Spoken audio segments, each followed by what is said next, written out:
Okay, I'll begin by firstly thanking you for giving me the opportunity to talk today. Cornwall Strategic is currently engaged with Auckland City, Waikato and Bay of Plenty civil defence teams. It's work that we enjoy, is interesting and I think fairly topical, so it's nice to be able to stand here and talk.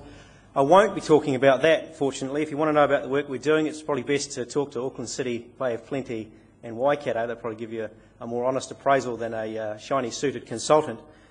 What I'm here to talk to you today is about scenario planning, and really, from our perspective, scenarios are about bringing uncertainty into the planning process. For those of you fortunate enough to work with particularly management consultants, they will try and often tell you that traditional planning is based on the belief that the application of professional expertise to achieve well-defined goals will ensure that efficient and effective management. However, plans often fail to consider the variety of local conditions and propensity for novel situations to create extraordinary surprises. It'll be no surprise to you that the civil defence and emergency management profession is full of extraordinary surprises.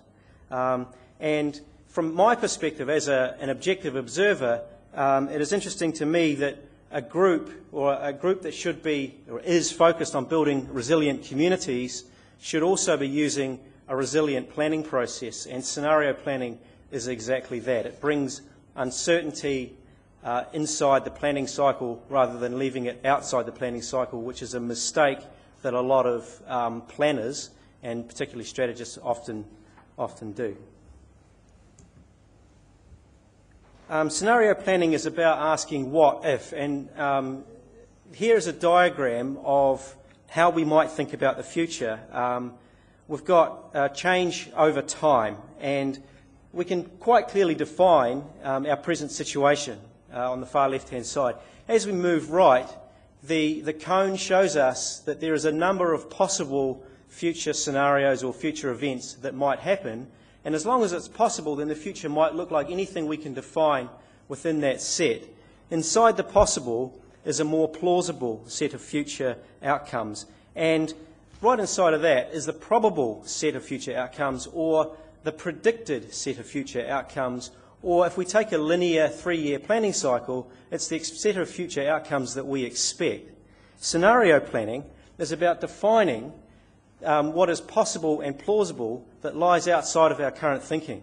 And we can use stories about how that future might unfold so that our issues can be talked about in a way as if they're real. So we start with talking about the scenario and then backtrack and start talking about what needs to happen to get there. What does that look like? What is the result of the decisions that we're making today? So scenarios are not about predicting, they're about saying, what if? For those of you who are interested, Shell Oil has used scenarios for many decades as part of their planning process, and in the 1970s they successfully used scenarios on restricted oil supply to have a plan for the oil shock and the increasing prices. That scenario was against the conventional wisdom of the day, which believed that the supply of oil would remain pretty steady for the next few decades and therefore the price would remain low. Using that set of scenarios, Shell was able to have a bottom drawer plan that they pulled out when the oil shocks of 1973 occurred, and it moved them from being the fifth largest oil company globally to the second largest as their competitors struggled to adjust to the changing strategic environment. Scenarios, in Shell's perspective, are about creating a more adaptable organisation. They're about having a reservoir of potential future states that they can draw on as the weak signals of change become clear, and Shell uses it as a system of dominance. Today, Shell uses scramble and blueprint scenarios. This is on their website for those of you who are interested, and they talk about using these two scenarios to describe how the world might make a transition from fossil fuels through to renewable energy. Scramble describes a future where we have an ad hoc and uncoordinated transition and the risks and the outcomes that that brings, whereas Blueprint talks about nations cooperating in both policy and outcomes, and looks at decoupling growth in gross domestic product from growth in energy use. Those of you at all interested in scenarios, Shell are very widely recognised as a world leader, and they are pretty much the prime source of information on practical scenario building. So why do we use scenarios? We would use scenarios to stretch our mental models, to force us to think about things that are outside of our comfort zone, outside of our set of assumptions. We'd use scenarios to then enhance our perception or our interpretation of what the causes and effects of those things might be. We use scenarios to energise management, to give people something to focus on, to give them a context for talking about what might be possible, what might be plausible. And we use scenarios as a leadership tool. We use scenarios to show, as leaders, that we've considered a wider set of possible, plausible futures when we're making plans and strategies for today. And scenario planning in that respect is about learning, and it's about learning about the future, how the future might shape up, and what types of things we could do today. In a civil defence context, a scenario is a great tool for communication. As human beings, we prefer verbal communication versus numerical. We prefer to hear stories rather than see spreadsheets of data. It's hard for us to interpret that. We prefer conversations to reading. Hence the reason, even though we could be doing this conference via the web, it's nice for us all to come together and actually talk about the issues and talk about the types of things we want to achieve. It's far more useful and practical to us to do that than it is just to simply read about it. We like to gather anecdotes rather than gather facts. We remember stories far more than we remember facts. So scenarios, being stories, are far more memorable than a set of facts or a set of data. And this makes scenarios, from my perspective, an ideal tool to allow us to engage on technical or difficult or frightening issues with our communities. People will understand and remember and respond to stories far more than they'll understand and remember and respond to data, facts, or other information. Scenarios can challenge the way we make decisions. Most people make decisions, and you'll see it particularly in an emergency context. A decision is effectively what makes sense at the time. So if it can be quick or mostly adequate or filter out bad theories or things that we don't necessarily agree with, we make decisions that feel natural and feel comfortable. We make decisions that protect our cherished beliefs and our beliefs on how the world works. We can use scenarios when we have the comfort of thinking these things through to actually challenge those beliefs, really take a detailed look at our assumptions, challenge the way we look at the world around us, and really challenge ourselves to think about potential futures that make us feel uncomfortable, that aren't necessarily palatable, that might not be politically correct, and yet still sit within the bounds of possibility and plausibility. A very important use for scenarios is we can use and describe future state to challenge the big unarticulated issue. And they are issues that everybody feels, but no one really articulates, and they may be threats or opportunities against our organisation. And my bet, if asked, I could press some of you in this room for what's the elephant in the room? What is it that we're not confronting with the way that we're planning at the moment? And I'm sure if I did ask, I would get a number of answers to that. We can use scenarios to challenge that, to bring forward the big unarticulated issue in a non-confronting, non-challenging way, and actually let us pragmatically think our way through the problem. Which brings me to, we talked about before, and I'd like to thank Robin and David for their introduction when we talked about scenarios. And if you remember the graph David showed about the propensity for Brisbane to flood, 100 years ago there were a lot of floods, and recently there weren't very many. I've effectively got the same information, so I feel a bit like we're duplicating. But the way we allocate resources, as human beings, we don't want to be bitten in the bum, okay? Being bitten in the bum means things that affect you either emotionally or your job or your ability to get a pay rise or your ability to progress or your manager yelling at you. We naturally avoid those things. In day-to-day business, if this timescale is days, there are little dogs that might bite us in the bum, and there are big dogs that might bite us in the bum. The big things don't happen that often. So what happens when we're allocating resources, whether that be time or money, is we tend to focus on the things that we're a little bit afraid of. Okay? And over the course of time, there are some things that are daily occurrences, some that have a natural cycle of weeks, months, and even years. The unfortunate thing for civil defence and emergency management is the cycle of events that really bite us in the bum is long. It's 10, 20 or 100 years in the case of the Brisbane floods.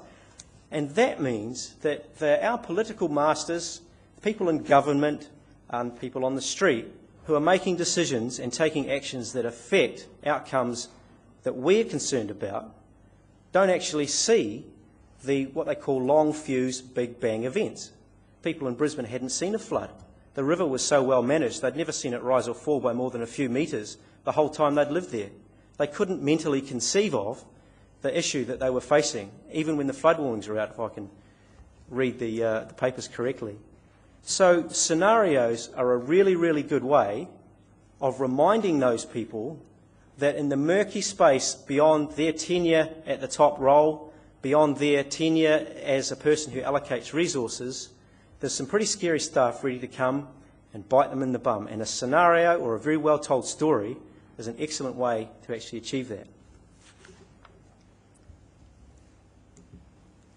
So what I'd like to do now is just talk you through the way we might go about scenario planning. And what we would like, or what I'd like to use today, is a simple matrix that allows to understand the outcomes associated with comparing two variables. You can build tools that can compare three variables, etc., but we'll keep it simple today.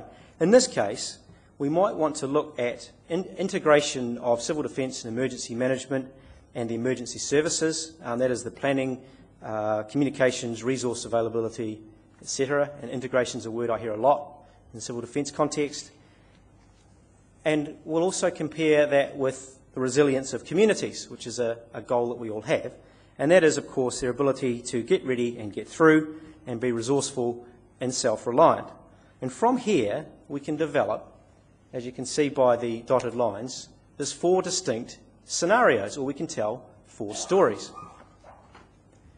The first story I'd like to tell, I'll call very unkindly, Katrina. And in the Katrina scenario, we have low integration, that is, the emergency services and the rest of government and the civil defence groups don't work very well together. Local authorities, civil defence regions aren't integrated and don't work very well together. Whatever policies we've put in place simply haven't worked. The population is despondent, that is, they're not very resilient. The population, for whatever reason, has simply not taken on the message. The get ready, get through message hasn't come through. Businesses don't have continuity plans. Individuals, probably a little bit like my family, but not like Paul's, don't have their emergency plan in action. And even though, in this scenario, we can see the event coming, we can't adequately warn people. Government agencies are confused over who has jurisdiction, who has control, who has the ability to make decisions, who should react, what level of response is required.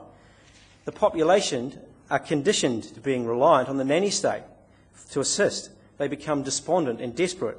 And, like we saw in Katrina in 2005, people don't react fast enough. The expected government support doesn't arrive. Many lives are lost, and the social and economic pain is long-lasting and devastating. In this scenario, the staff of Cornwall Strategic are last seen looting the Mink wine bar down the road and heading for the hills. There is no coordinated effort. Next scenario we'll call battle truck, and this is where the people in this room are highly integrated, the emergency services and the government, and are working well, there's communications in place and everything's fine. The population, however, hasn't heeded the message and they're despondent. In this scenario, the civil defence and emergency groups are well resourced, emergency services are well drilled and used to reacting to unforeseen events. On receiving the signal, Operation Battle Truck swings into action, and the population is swiftly evacuated to safety. Under this scenario, buildings, livelihoods and livestock are left to suffer as there's been no real continuity planning or reduction activity. Families are split up, and although the management of disaster ensures little loss of life, families suffer emotionally as, for instance, parents are evacuated to different areas than schools and they can't contact each other for the duration of the emergency. Some people complain of heavy-handed tactics of the emergency services and feel like they've been rounded up and arrested as opposed to rescued. There's a widespread belief that had the emergency been larger, the emergency services wouldn't have coped. In this scenario, Cornwall Strategic's role is, of course, to euthanise the zoo animals so that they don't become a problem to the evacuation of the population. It's a very coordinated and integrated effort. The next scenario is where we've got low integration. So again, like the first one, emergency services aren't really well integrated.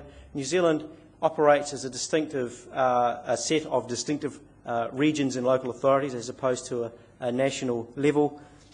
Communications aren't as good as they could be. Policy isn't as good as it could be. And yet, for some reason, the community has heeded the message and is very resilient. And just like the planning that went into being resilient for the Cold War, communities are able to get ready and get through.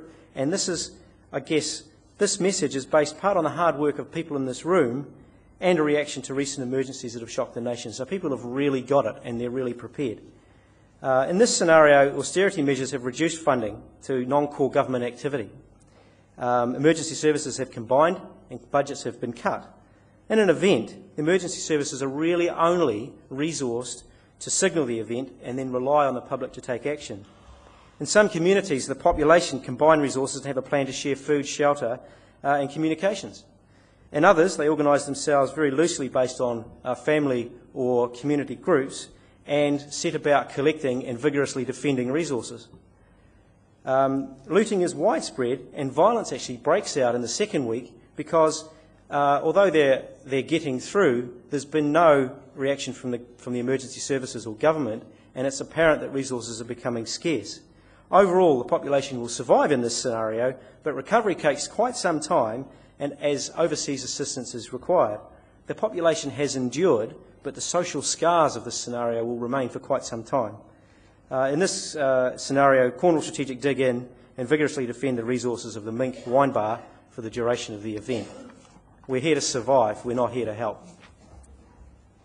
Which brings us, of course, to the fourth scenario. And I call this one Made for TV, and you guys will be fairly familiar with this. And this is where we have a high degree of integration and a high degree of community resilience, which is, of course, the aim. Warning systems have allowed the public to react appropriately to the oncoming emergency. While there's been local issues such as traffic congestion and some breakouts of fires and things, the emergency services were able to cope because they could very quickly identify and focus on the areas of greatest need. Good planning and communications has meant that the emergency was escalated quickly and appropriately responded to at a government level. While some areas in this scenario have been severely affected, most of the population returned to normal reasonably quickly as businesses had continuity plans and neighbourhoods have had supported each other in their recovery effort. In this scenario, Cornwall Strategic has, of course, opened their alternative headquarters in the Waikato and are operating business as usual within a week. Now, the point to these four stories isn't so much the scenarios themselves, and you could really get into a lot of detail about what they mean. The point to this is to really challenge people who are planning and formulating strategy to talk about how did we get to each of these scenarios, and more importantly, what could we do to avoid the scenarios that aren't particularly palatable? will our current strategies work in any or all of these scenarios? And the other question is, what happens next? Once you've told the story of the scenario, what's the next step? Is it something that we're going to enjoy as successful and positive, or is it something that we would work desperately to avoid? We can better understand the likely outcomes of today's decisions and inform future decisions by understanding where they might lead in a scenario context.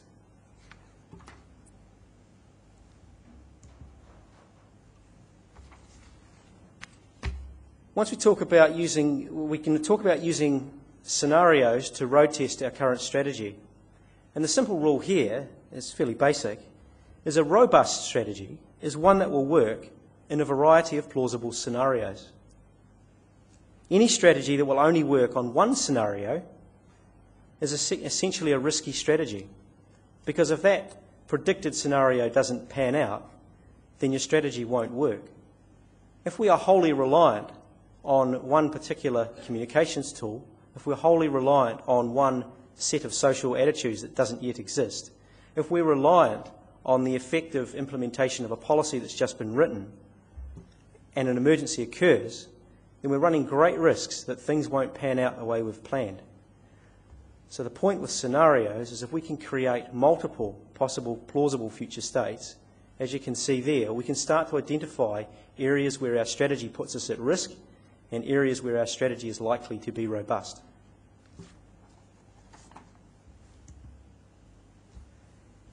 Bringing scenarios down a level, of course, I suspect most people in this room, so I won't dwell on it a lot, are very used to operational scenarios. And thus scenarios such as 5 times as many people as predicted turn up to an event. What's that going to look like? What are the challenges going to be? And what are we going to do? What about if our critical communication system fails completely and we can't use it? Critical infrastructure might fail that we're relying on for our strategy to work. Or what if a combination of these things happen at the same time? What would that mean to our current planning?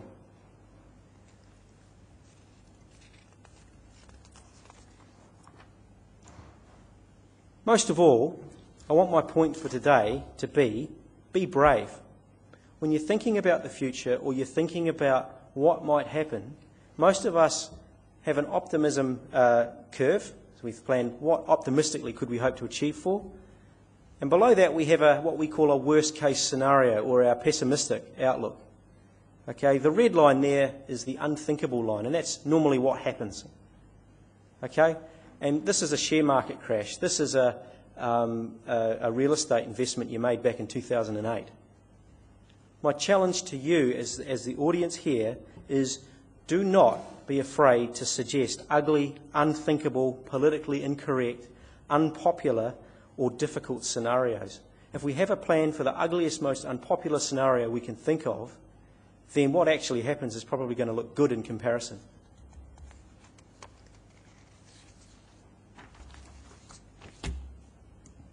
That was a short, sharp introduction to scenarios. I'll take questions now, or I'm around for dinner, and those of you who wish to talk to me then may do so. Are there any questions?